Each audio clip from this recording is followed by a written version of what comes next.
Cuando la vida te arrebata todo y las personas en las que más confías te dan la espalda, ¿qué te queda? A sus 9 años, una niña abandonada en la calle se convirtió en la heroína inesperada de un niño rico, solo para que su acto de valentía la condenara al peor de los infiernos. Ser acusada de un crimen terrible por la misma familia a la que salvó. Esta es la historia de una injusticia que te romperá el alma, pero te prometo que su increíble resolución te devolverá la fe en la humanidad y en mí. El poder de la verdad. Si crees que el coraje merece ser recompensado y que la bondad puede cambiar el mundo, te invito a que dejes tu me gusta y te suscribas ahora mismo, porque no querrás perderte ni un solo segundo del viaje que demostrará que los héroes más grandes a veces vienen en los empaques más pequeños, en el corazón de una vibrante ciudad portuaria, donde los rascacielos de los distritos financieros proyectaban sus sombras sobre los barrios más humildes, vivía Clara Luz Valente, una niña de apenas 9 años cuya vida ya había conocido la inclemencia de las peores tormentas. Hacía 2 años que sus padres, un marinero y una artesana, habían sido tragados por el mar en un trágico accidente, dejándola al cuidado de sus abuelos paternos, Ramiro y Elvira. Clara vivía en un pequeño apartamento que olía a salitre y a recuerdos, un lugar donde el amor se había evaporado junto con la vida de su hijo, dejando solo un residuo de dolor y resentimiento. Aquella mañana de mayo, el sol se filtraba por las persianas, pero dentro del apartamento reinaba un frío que ninguna estación podía explicar. Clara se despertó no por la luz, sino por el sonido seco y definitivo de una maleta cerrándose. En el pasillo, su abuela Elvira, una mujer cuyo rostro se había convertido en un mapa de amargura, arrastraba la única y gastada maleta de la niña. Elvira había sido una mujer alegre, pero la pérdida de su único hijo la había transformado en una guardiana de su propio sufrimiento, y cada rasgo de Clara, desde sus ojos color avellana hasta la forma de su sonrisa, era un recordatorio constante de esa herida abierta. Ramiro, su abuelo, permanecía sentado en su viejo sillón, con la mirada perdida en una taza de café que se había enfriado horas atrás. Había sido un hombre de manos fuertes y risa fácil, un estibador que conocía cada rincón del puerto, pero el dolor lo había vaciado por dentro. Amaba a su nieta, pero ese amor estaba sepultado bajo capas tan profundas de pena que ya no sabía cómo acceder a él. Observaba a su esposa moverse con una determinación gélida y sentía como su propia voluntad se deshacía, convirtiéndolo en un espectador silencioso de la destrucción de lo que quedaba de su familia. Sabía que lo que Elvira estaba a punto de hacer era una crueldad imperdonable, pero la energía para oponerse se le había escapado del cuerpo junto con la alegría de vivir. Elvira entró en la habitación de Clara sin decir una palabra. Su expresión era una máscara de resolución, pero en el fondo de sus ojos se agitaba una tormenta de culpa y desesperación. «Vístete, Clara. Vamos a salir», dijo, su voz desprovista de toda emoción. La niña, con la sabiduría que solo los niños heridos desarrollan prematuramente, entendió que aquel no era un paseo matutino. Obedeció en silencio, poniéndose su vestido favorito, uno que su madre le había cosido, y cuyos colores vivos ahora parecían una burla a la gris realidad de su vida.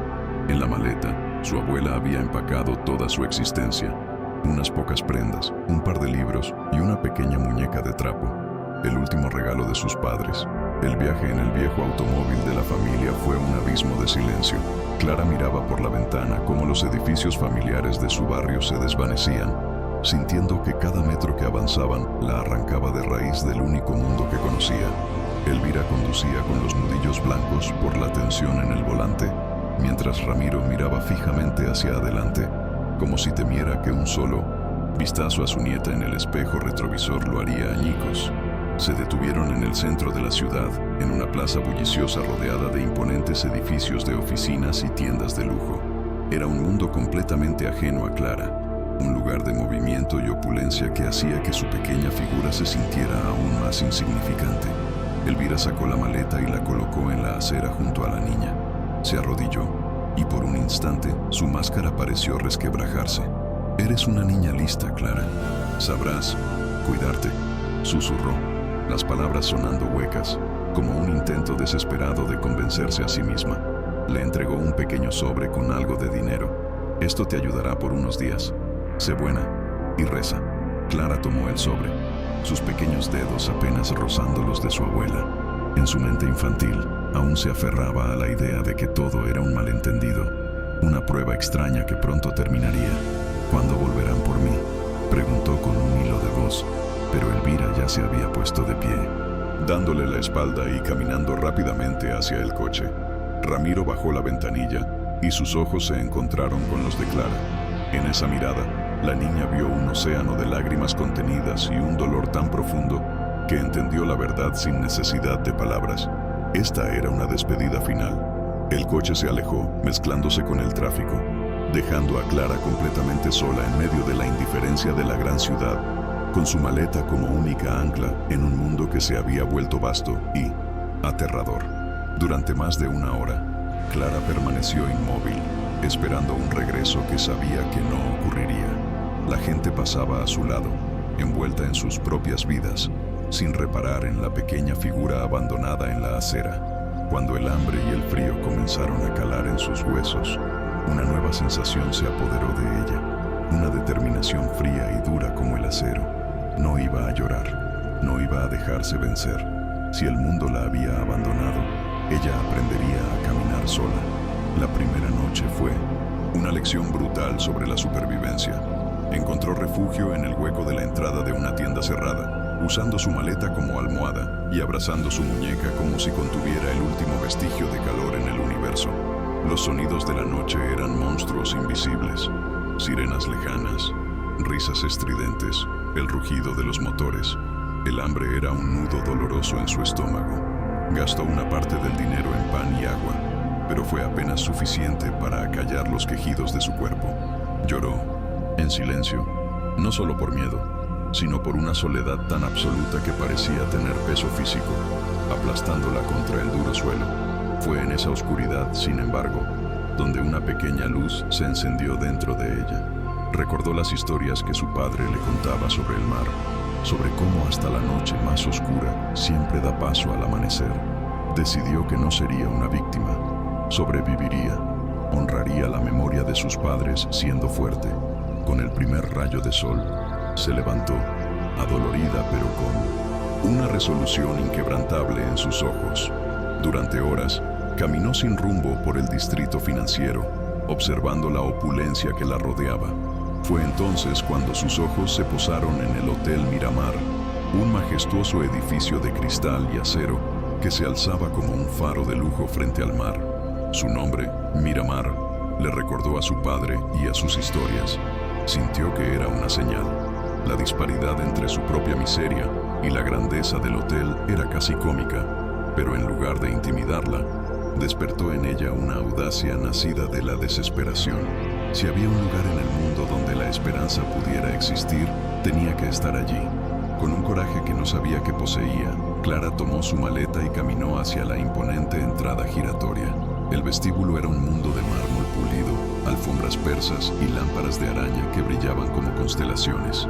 Huéspedes elegantemente vestidos se movían con un aire de propósito, y por un momento, Clara se sintió como un fantasma en un palacio. Pero no vaciló. Se dirigió directamente al mostrador de recepción, donde un hombre de cabello canoso y ojos amables la observaba con una expresión de desconcierto. Este hombre era Ignacio Ferrer, el gerente del hotel, un profesional con más de 30 años en el negocio, que había visto de todo, desde estrellas de cine hasta diplomáticos, pero nunca había visto a una niña de 9 años, con la ropa gastada y el polvo del abandono en su rostro, plantarse frente a él con una maleta y una dignidad que desafiaba su situación. Clara levantó la barbilla. «Necesito un trabajo», dijo, su voz pequeña pero firme. «Puedo limpiar, puedo lavar platos, lo que sea. No pido dinero, solo un lugar para dormir y algo de comer». Ignacio se quedó sin palabras. En los ojos de esa niña no vio pena, sino una fuerza que lo desarmó. Él mismo había perdido a su única hija años atrás en un accidente, y el dolor sordo nunca lo había abandonado.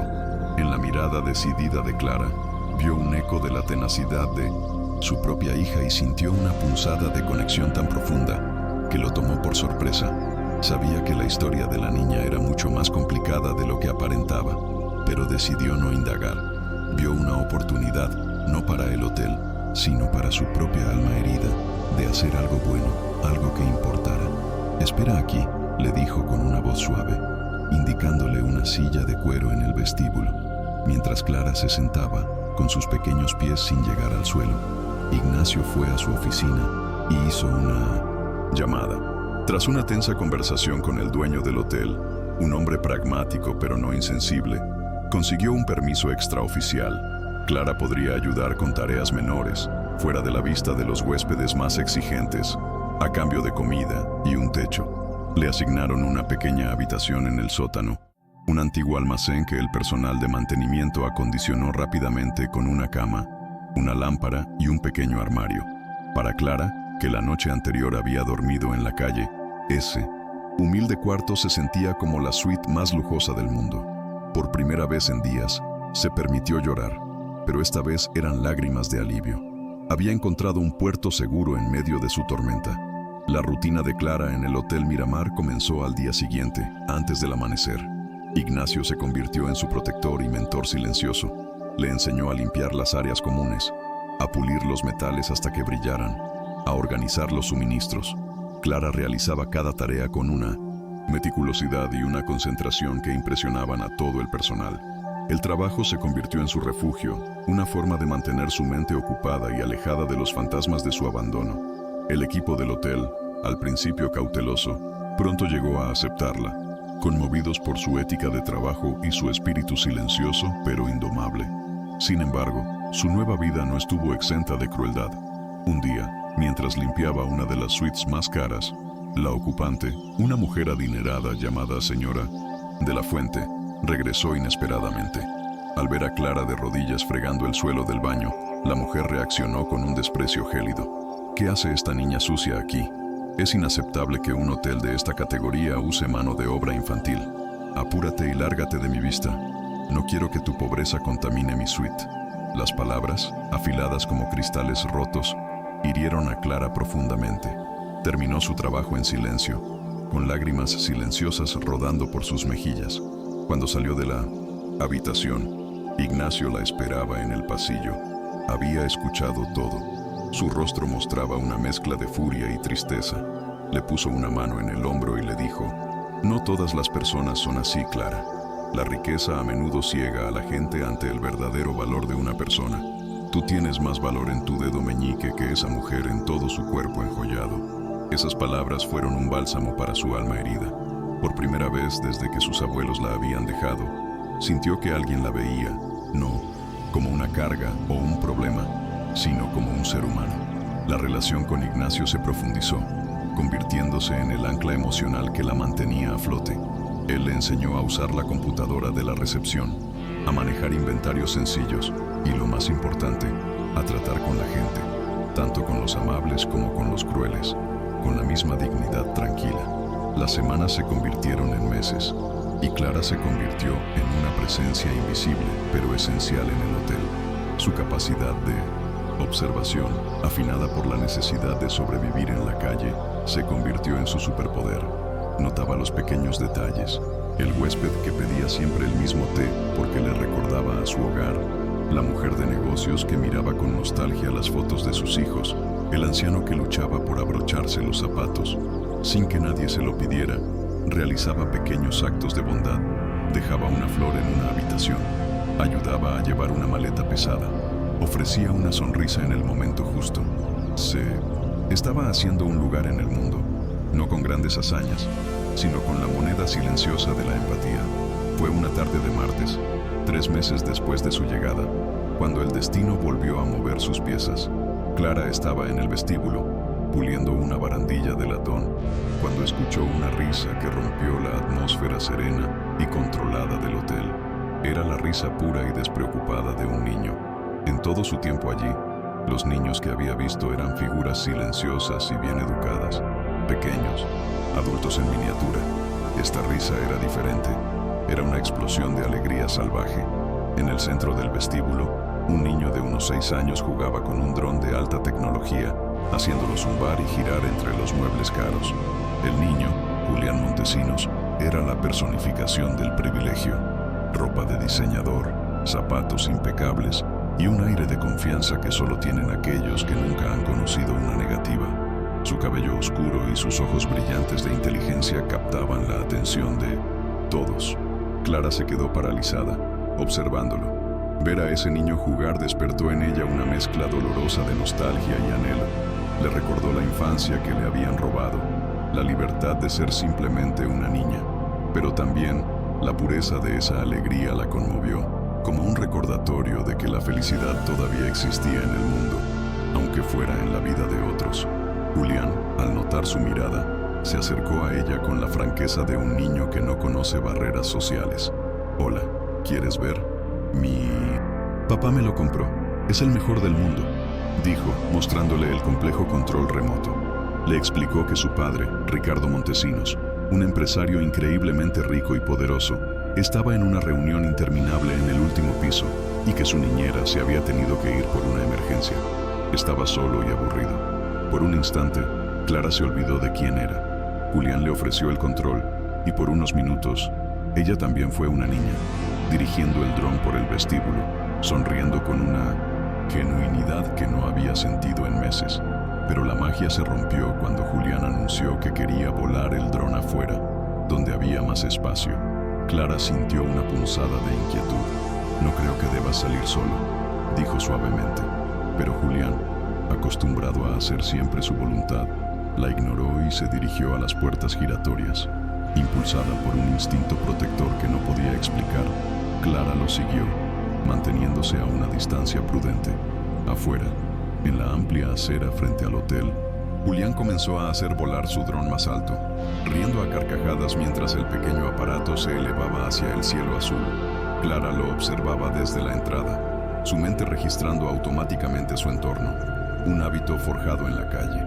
Fue entonces cuando la vio, una furgoneta negra sin distintivos, estacionada al otro lado de la calle. No era un vehículo de reparto normal. Estaba posicionada de una manera extraña, con una vista perfecta del lugar donde jugaba Julián. Las ventanas estaban tintadas, pero Clara pudo distinguir las siluetas de dos hombres dentro. El vehículo había dado varias vueltas a la manzana antes de detenerse, como si estuvieran esperando el momento preciso. Cada fibra del ser de Clara gritaba que algo andaba terriblemente mal. Su instinto, el mismo que la había mantenido a salvo en las noches más oscuras, le decía que aquello era una amenaza. Julián, ajeno a todo peligro, hizo que su dron realizara una maniobra audaz que lo llevó a desviarse hacia el final de la cuadra, peligrosamente cerca de donde estaba aparcada la furgoneta. El niño corrió tras su juguete, alejándose cada vez más de la seguridad del hotel. Clara sintió un escalofrío helado. Estaba caminando directamente hacia una trampa. Sin pensarlo dos veces, salió del hotel y comenzó a seguirlo.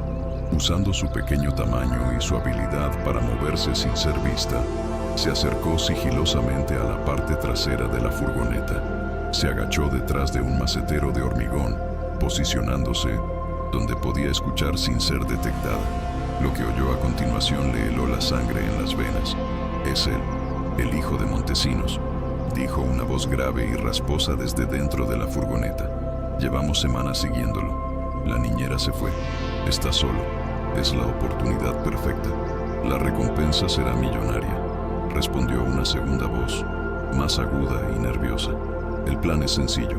Lo agarramos, lo metemos en la furgoneta y desaparecemos. Para cuando se den cuenta, ya estaremos a kilómetros de aquí, en el almacén». Discutieron los detalles con una frialdad aterradora. Habían estudiado la rutina de la familia, conocían los horarios del padre y habían preparado un escondite. Clara se quedó petrificada, con el corazón latiéndole tan fuerte que temía que pudieran oírlo. Era solo una niña de 9 años, invisible para el mundo. ¿Qué podía hacer contra dos criminales adultos? Pero entonces, levantó la vista y vio a Julián, todavía jugando, completamente inconsciente del abismo que se abría a sus pies. El niño le había mostrado un momento de amabilidad, la había hecho sentir normal, y más importante aún, Clara sabía lo que se sentía estar solo y asustado. No permitiría que otro niño sufriera el terror que ella conocía también. En ese instante, tomó la decisión más valiente de su vida. Tenía que actuar. sin importar el costo. Corrió hacia Julián, quien la miró con sorpresa. «Tenemos que volver al hotel, ahora», exclamó ella, con una urgencia que lo desconcertó. Julián frunció el ceño. «¿Por qué? Estoy jugando. No tienes que decirme qué hacer». Su tono era despectivo, el del niño rico que no está acostumbrado a ser contrariado. «Hay hombres malos. Estás en peligro», insistió Clara, tratando de tirar de su brazo. La incredulidad de Julián se transformó rápidamente en ira. Se soltó de su agarre con brusquedad. «Déjame en paz. ¿Por qué debería escucharte? Solo eres una niña sucia que limpia pisos. Mi papá dice que no debo hablar con gente como tú. Hueles a lejía». Las palabras de Julián fueron como un puñetazo en el estómago. Cada insulto, cada sílaba cargada de desprecio, la golpeó con la fuerza de una bofetada. Miró su vestido gastado, sus manos ásperas por los productos de limpieza, y una oleada de vergüenza la inundó. Por un momento, la humillación fue tan grande que casi se rinde, casi lo deja seguir jugando. Pero justo en ese instante, vio por el rabillo del ojo que la puerta de la furgoneta negra se abría lentamente. El terror puro barrió cualquier sentimiento de orgullo herido. Ya no había tiempo para palabras. Con una rapidez que sorprendió a ambos, Clara se lanzó sobre Julián, le tapó la boca con una mano y lo arrastró con una fuerza nacida de la pura adrenalina. «Cállate o nos matarán», le susurró al oído con una ferocidad que lo dejó paralizado de miedo. La expresión de pánico absoluto en el rostro de Clara finalmente le hizo comprender que aquello no era un juego. Por primera vez en su vida privilegiada, Julián sintió el verdadero terror. Clara lo arrastró hacia un estrecho callejón que olía a basura húmeda y a desesperanza. Un espacio olvidado entre dos edificios relucientes. Lo empujó detrás de un enorme contenedor de basura metálico, un escondite precario que, sin embargo, era su única salvación. El hedor era nauseabundo y Julián hizo una mueca de asco, pero el terror en los ojos de Clara lo mantuvo en silencio. Ella permaneció agachada a su lado, con la mano aún sobre la boca del niño, no por crueldad, sino por un instinto de supervivencia que le gritaba que el más mínimo sonido podría costarles la vida. Sus propios ojos, llenos de lágrimas de pánico, brillaban con una determinación de acero que era extraordinaria en una niña que ya había soportado más de lo que cualquier alma debería. Julián, presionado contra la pared fría y sucia del callejón, comenzó a temblar incontrolablemente. El niño que minutos antes jugaba con un dron caro, ahora se enfrentaba a una realidad aterradora que su mente, privilegiada, apenas podía procesar. Por primera vez, comprendió que su riqueza no era solo un escudo, sino también un imán para el peligro. Las lágrimas comenzaron a rodar por sus mejillas, y al mirar los ojos feroces de Clara, entendió una verdad devastadora. Esta niña, a la que había humillado minutos antes, estaba arriesgando su vida para salvarla de él. Los pasos pesados de los secuestradores resonaron en la entrada del callejón.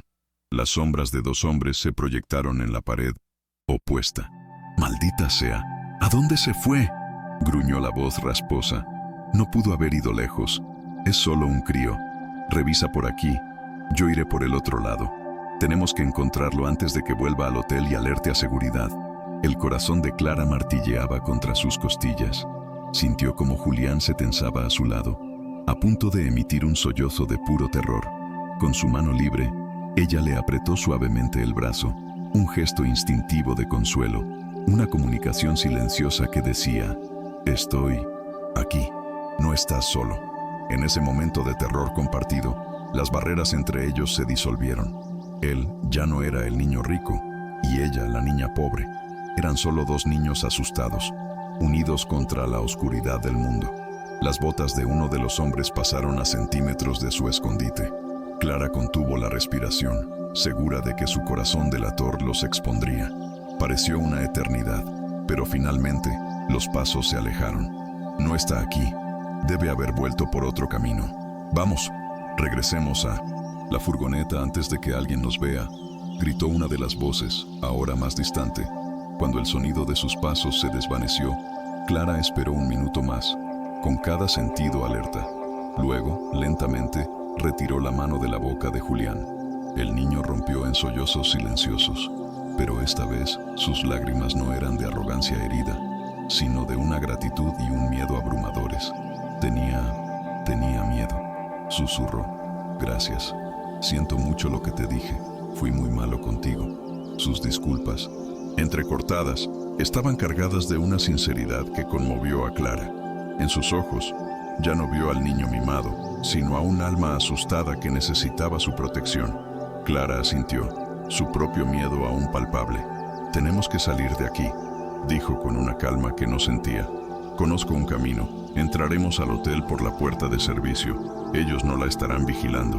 Trazó un plan rápido en su mente, usando el mapa de rutas de escape que había construido durante sus semanas en la calle. Se levantaron, con las piernas entumecidas. Clara tomó la mano de Julián, sintiendo cómo aún temblaba. Juntos, comenzaron su peligroso viaje de regreso. Se movían pegados a las paredes de los edificios, utilizando las sombras como manto protector. Cada bocinazo, cada voz lejana, los hacía sobresaltarse. Para Julián era un mundo de pesadilla. Para Clara era un terreno familiar, un campo de batalla donde ya había aprendido a luchar. Finalmente, doblaron la última esquina. A lo lejos, Clara pudo ver la discreta puerta de servicio del hotel, su santuario. Un suspiro de alivio prematuro escapó de sus labios. Estaban a solo unos metros de la seguridad. Casi podían saborearla. Pero el destino es a menudo cruel en su ironía. Justo cuando la esperanza comenzaba a florecer, una figura corpulenta salió de las sombras, bloqueando su camino. Era uno de los secuestradores, el de la voz rasposa. Era más grande y más intimidante de lo que Clara había imaginado. Tenía una cicatriz que le cruzaba la ceja y unos ojos fríos y vacíos que los miraron con una mezcla de triunfo y desprecio. Vaya, vaya, ¿a dónde creen que van con tanta prisa?, dijo el hombre. Su voz era una amenaza velada que los congeló en el sitio. Una sonrisa torcida reveló unos dientes amarillentos. El juego se acabó, niños. El hombre se abalanzó sobre ellos. Julián se quedó paralizado por el pánico, pero Clara reaccionó. Empujó a Julián detrás de ella, interponiendo su pequeño cuerpo entre él y el criminal. Sabía que no tenía ninguna oportunidad, que su resistencia era inútil, pero no podía simplemente rendirse. En ese momento de terror absoluto, cuando la mano del hombre se cernía sobre ellos, Clara hizo lo único que le quedaba. Abrió la boca y gritó.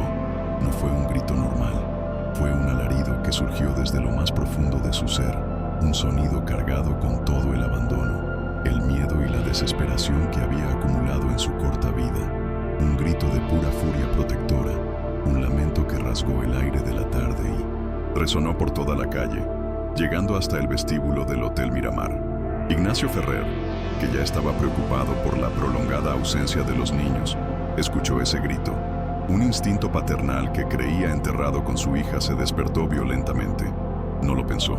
Dejó caer todo y corrió hacia la salida con una velocidad que desmentía su edad, impulsado por una oleada de adrenalina y un amor protector por Clara que había crecido en silencio en su corazón. Lo que vio al salir a la calle fue una escena que lo marcaría para siempre.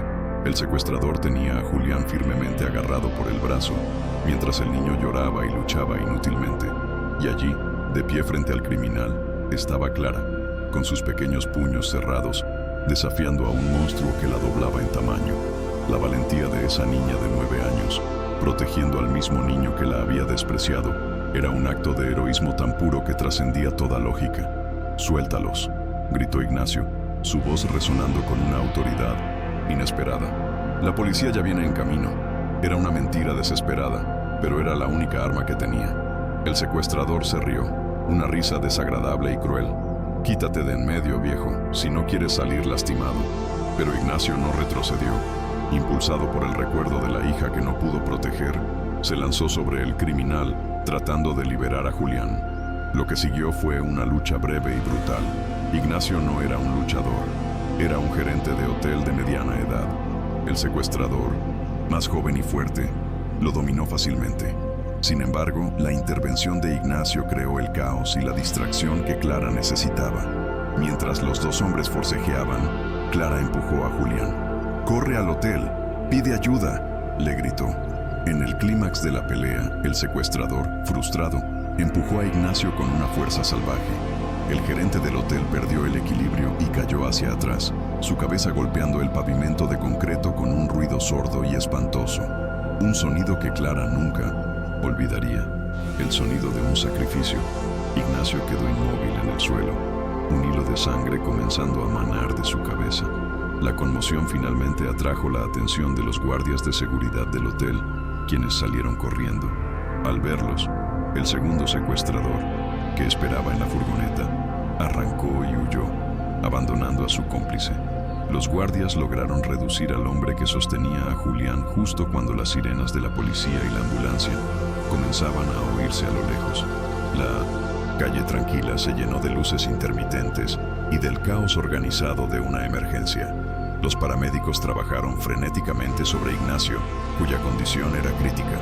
Lo subieron a una camilla y se lo llevaron, dejando atrás un charco oscuro en la acera. Clara se quedó de pie, temblando, con el rostro sucio de lágrimas, viendo cómo se llevaban al único hombre que le había mostrado bondad, gravemente herido por protegerla. En ese momento, Ricardo Montesinos llegó en un sedán negro, con el rostro pálido de pánico. El magnate de los negocios desapareció, dejando solo a un padre aterrorizado. Corrió hacia Julián y lo abrazó con una intensidad desesperada, asegurándose de que estuviera físicamente ileso. Su hijo, traumatizado y sollozando, apenas podía articular palabra. Una vez que el alivio inicial pasó, la mente de Ricardo buscó un culpable. En su estado de pánico y con su visión del mundo rígidamente dividida entre los que tienen y los que no tienen, su mirada se posó en Clara. Vio a una niña de la calle, sucia, con la ropa rota, de pie junto a la escena de un crimen que involucraba a su hijo. Su cerebro, envenenado por el prejuicio y el miedo, no vio a una heroína, vio una cómplice. Se volvió hacia un oficial de policía, su voz goteando una furia helada y una autoridad acostumbrada a ser obedecida. «Esa niña», dijo, señalando a Clara con un dedo acusador. «Ella tiene que estar involucrada. Lo atrajo fuera del hotel. Fue una trampa. Arréstenla». La acusación, ilógica, pero pronunciada con el peso de uno de los hombres más poderosos de la ciudad, cayó sobre Clara como una sentencia. La niña, que acababa de arriesgarlo todo y había visto a su protector caer, ahora miraba con incredulidad cómo el padre del niño que había salvado la condenaba sin juicio. El mundo, una vez más, le mostraba su cara más cruel e injusta.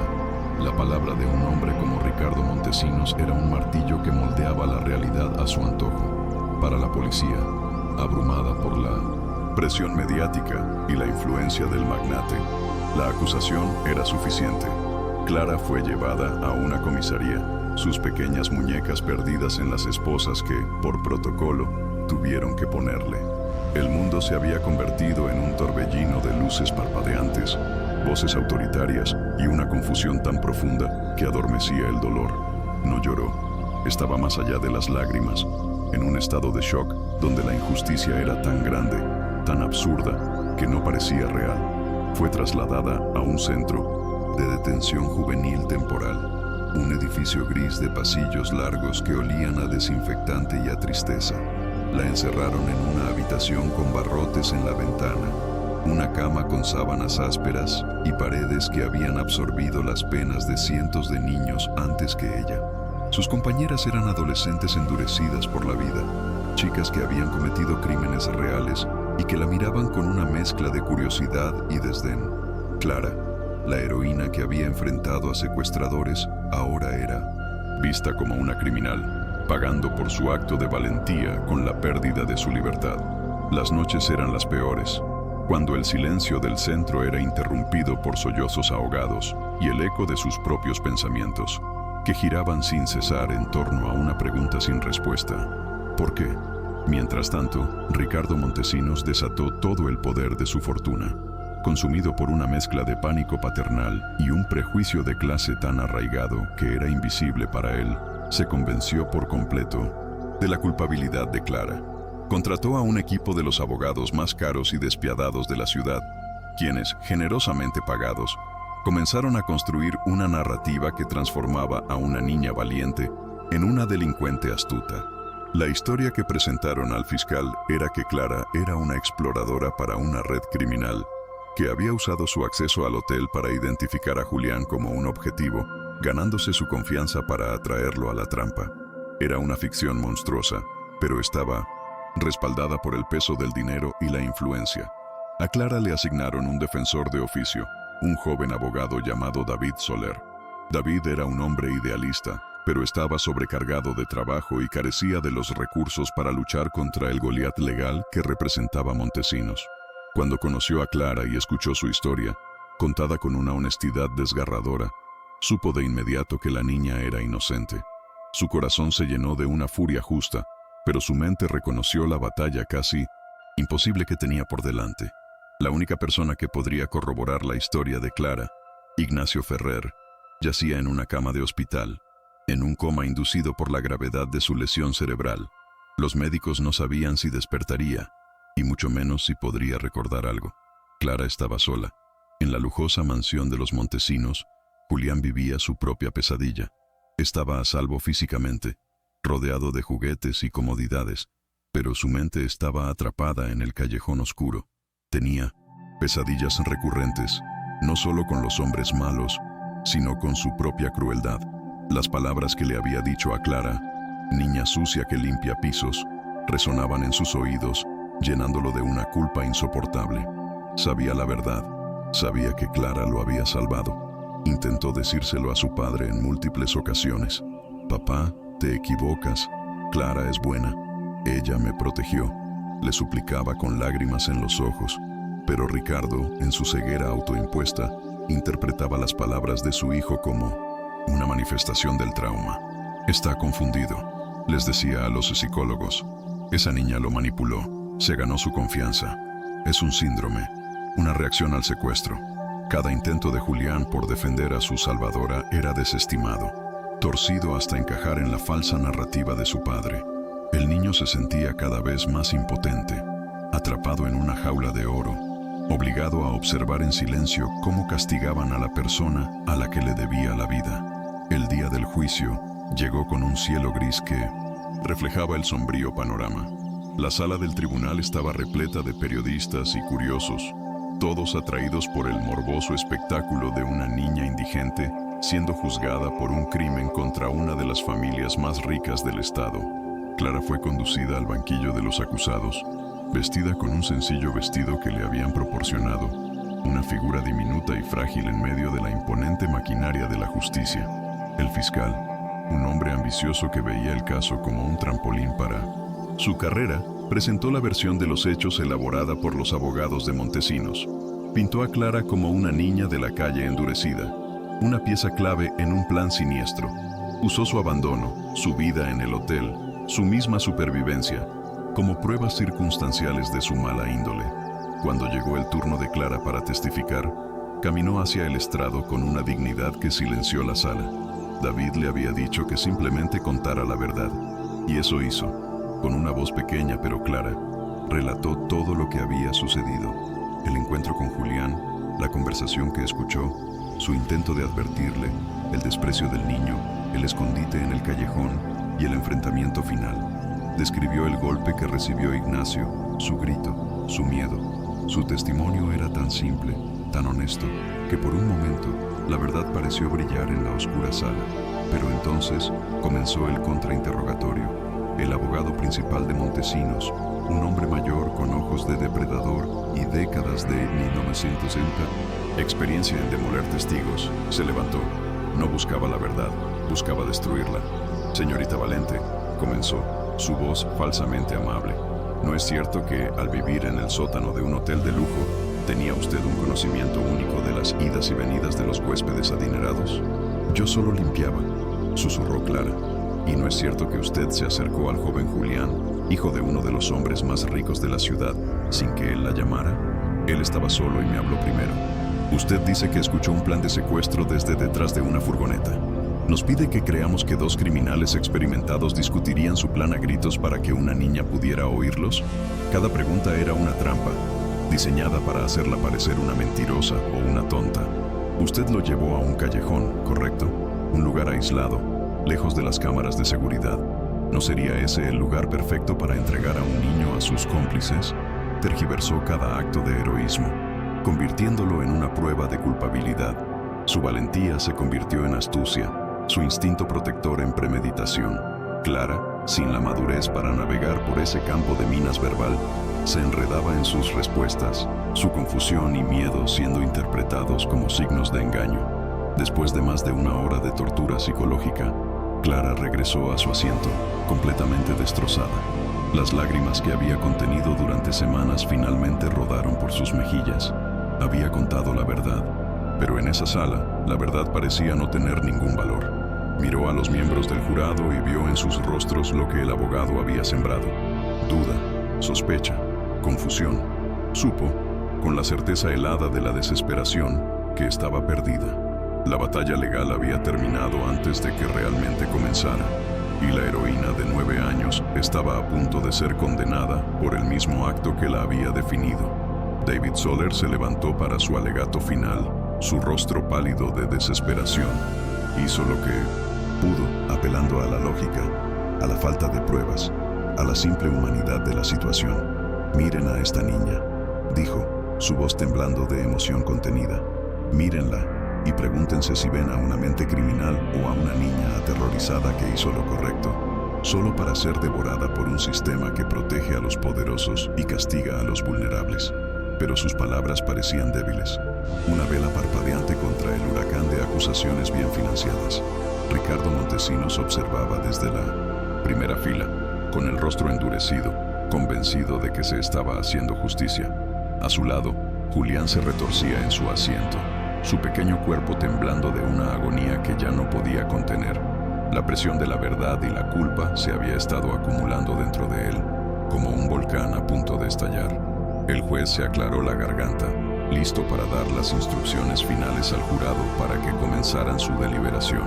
El destino de Clara parecía sellado, pero entonces, en el silencio tenso de la sala, algo extraordinario sucedió. ¡No! La voz fue aguda, infantil y resonó con una fuerza inesperada. Todos los ojos se volvieron hacia Julián Montesinos.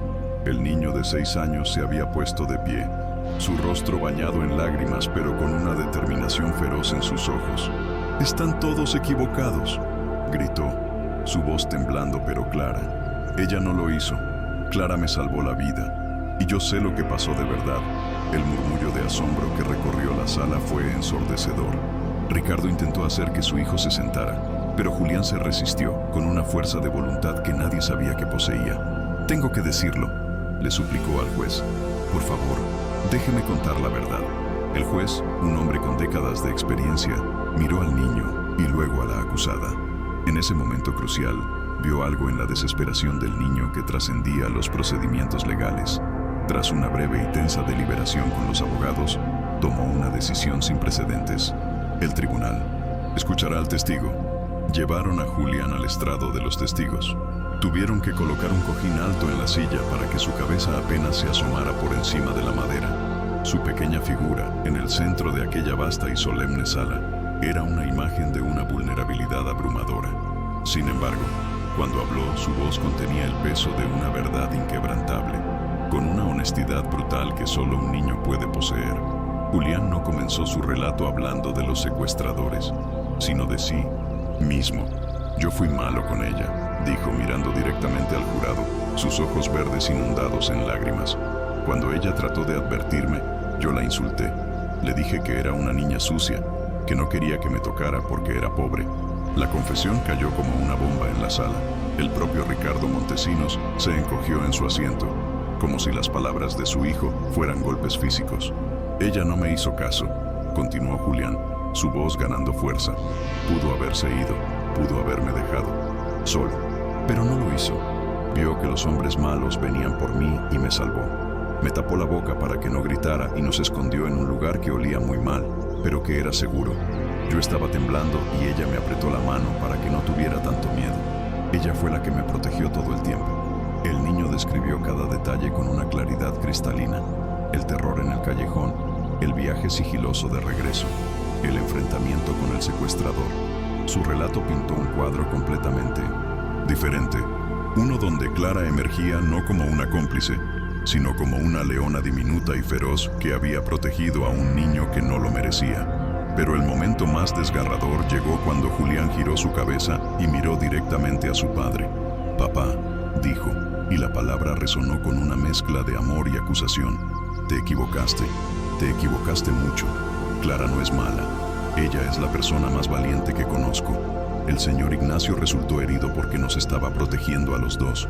Y tú, has estado lastimando a la niña que me salvó la vida. Por favor, papá, para allá. Ella no se merece esto». El testimonio de Julián destrozó la atmósfera del juicio. Los rostros de los miembros del jurado, antes nublados por la duda, ahora reflejaban una comprensión clara y una profunda conmoción. En la galería, algunos espectadores lloraban abiertamente. La verdad, pronunciada por la voz inocente de un niño, había demolido por completo la montaña de mentiras construida por el poder y el prejuicio. Ricardo Montesinos se quedó paralizado, con el rostro pálido y las manos temblorosas. Las palabras de su hijo habían hecho añicos el castillo de autoengaño que había construido. Por primera vez, se vio a sí mismo con una claridad espantosa. No un padre protector, sino un tirano ciego que, en su pánico, había intentado destruir a la salvadora de su hijo. La magnitud de su injusticia lo golpeó con la fuerza de un maremoto, dejándolo sin aire, ahogándose en una repentina y abrumadora oleada de vergüenza. El juez, un hombre que había visto innumerables dramas humanos, se encontró luchando por contener sus propias emociones. Estaba a punto de hablar, de oficializar el colapso del caso, cuando Ricardo Herrera hizo algo que nadie podría haber anticipado. El hombre que había orquestado toda esa persecución se levantó lentamente. Con la mirada de toda la sala fija en él, caminó, no hacia la salida, sino hacia el banquillo de los acusados. Ante el asombro de todos, se arrodilló frente a Clara. La imagen quedaría grabada en la memoria de todos los presentes. Uno de los hombres más ricos y poderosos del estado, de rodillas ante una niña de 9 años, con el rostro surcado por lágrimas de remordimiento. «Perdóname», susurró, su voz rota por la emoción. «Clara, perdóname. Estaba ciego por el miedo, por mi orgullo, por mis estúpidos prejuicios. Salvaste lo que más amo en este mundo, y yo te pagué con la peor de las crueldades. No hay excusa para lo que he hecho. Te fallé a ti y le fallé a mi propio hijo». Sus sollozos eran la confesión desgarradora de un hombre que se daba cuenta de que había fallado en su deber más fundamental como ser humano. Conmovido hasta las lágrimas, el juez declaró un receso, pero ya nada importaba. La verdad había salido a la luz de la forma más dramática posible. Cuando se reanudó la sesión, fue una mera formalidad. El abogado de Montesinos, pálido y humillado, retiró formalmente todos los cargos. El juez golpeó la mesa con su mazo, su propia voz temblorosa. «Clara Luz Valente, usted queda declarada completamente inocente de todos los cargos», dijo, mirando a la niña con una profunda admiración. «Pero este tribunal siente que debe decir algo más. En 30 años de carrera, nunca he sido testigo de un acto de heroísmo tan puro y desinteresado. Que la historia de su valentía sirva como un recordatorio para todos nosotros del poder de hacer lo correcto, sin importar las circunstancias». La sala del tribunal estalló en un aplauso, espontáneo y atronador. Clara, abrumada por el torbellino de emociones, finalmente se derrumbó en su silla y lloró, pero esta vez eran lágrimas de liberación, lágrimas que lavaban semanas de miedo e injusticia. La transformación en la vida de Clara fue profunda y duradera. Ricardo Herrera, fiel a la promesa que se hizo a sí mismo de rodillas en aquel tribunal, dedicó su vida a reparar el daño. No se limitó a ofrecer dinero. Entendió que la verdadera restitución requería un cambio fundamental. Primero, se aseguró de que Ignacio Ferrer recibiera el mejor tratamiento médico posible, cubriendo todos los gastos. Ignacio despertó del coma semanas después y, aunque su recuperación fue larga y difícil, la noticia del heroísmo de Clara y su posterior vindicación se convirtió en su mayor motivación para sanar. Para Clara, Ricardo hizo mucho más que establecer un fondo fiduciario para su educación. Con la ayuda de David Soler, encontró a los Solís, una pareja cálida y amorosa que no había podido tener hijos y que anhelaba dar un hogar a un niño. Carmen y Mateo Solís recibieron a Clara no como un acto de caridad, sino con un amor incondicional que comenzó a sanar las heridas más profundas de su corazón. Le dieron la estabilidad, la paciencia y la seguridad de una verdadera familia. La relación entre Clara y Julián floreció, convirtiéndose en un vínculo fraternal inquebrantable. Julián, madurado prematuramente por la experiencia, se convirtió en su más feroz defensor y su mejor amigo. La culpa que sentía se transformó en una devoción que duraría toda la vida.